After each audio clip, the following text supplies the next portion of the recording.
आपके पास है वो तो आप दे ही दीजिएगा, पर जो हम मांग रहे हैं वो क्या है?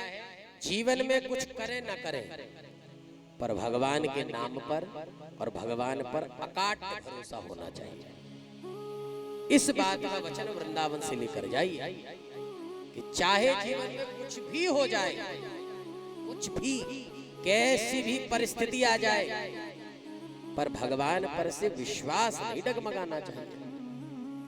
यदि भगवान पर से भरोसा उठ गया, विश्वास डगमगा गया, तो फिर आपको कोई संभालने वाला नहीं। देखो महाराज, भक्ति बहुत अच्छी है, पर भक्ति व्यभिचारिणी नहीं। बोले व्यभिचारिणी भक्ति कैसी होती है? एक पत्नी अपने पति को छोड़कर जब पर पुरुष में आसक्त होती है तो वो स्त्री व्यभिचारिणी कहलाती है। उसी प्रकार हम यदि कन्हैया की भक्ति कर रहे हैं और हम कन्हैया से मांग रहे हो, कन्हैया से हमें न मिले, हम सोचेंगे ये तो कुछ दे नहीं पा रहे, चलो दूसरे के पास। तो इनसे ना मिला तो हम दूसरे के पास चले गए, चाहे वो विधर्मी का ही दर क्यों ना हो। कई हिंदू ऐसे हैं जो दरगाहों पर जाकर मत्था टेक रहे हैं, बहुत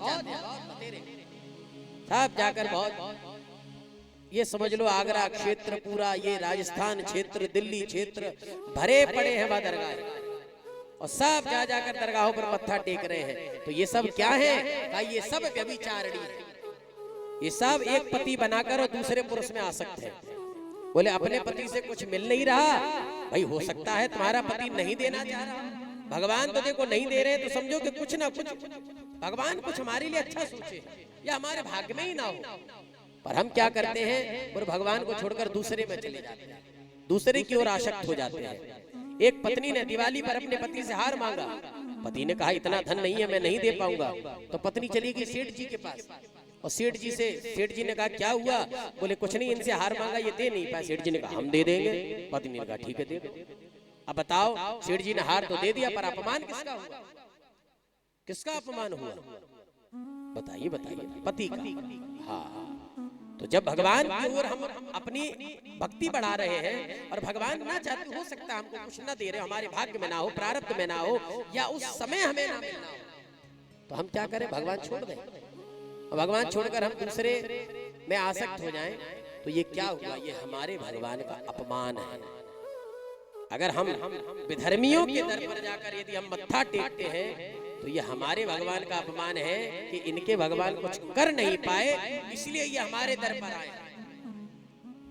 अपने माँ बाप को छोड़कर दूसरे को पापा पापा कहना, ये कहाँ तक सही है?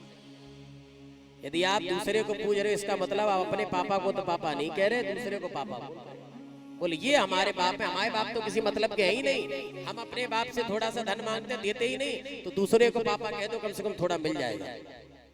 बोले अपने बाप का भी तुम अपमान कर रहे हो और अपनी भी इज्जत पूरी डुबा रहे हो। इसीलिए भगवान पर सदैव अकाट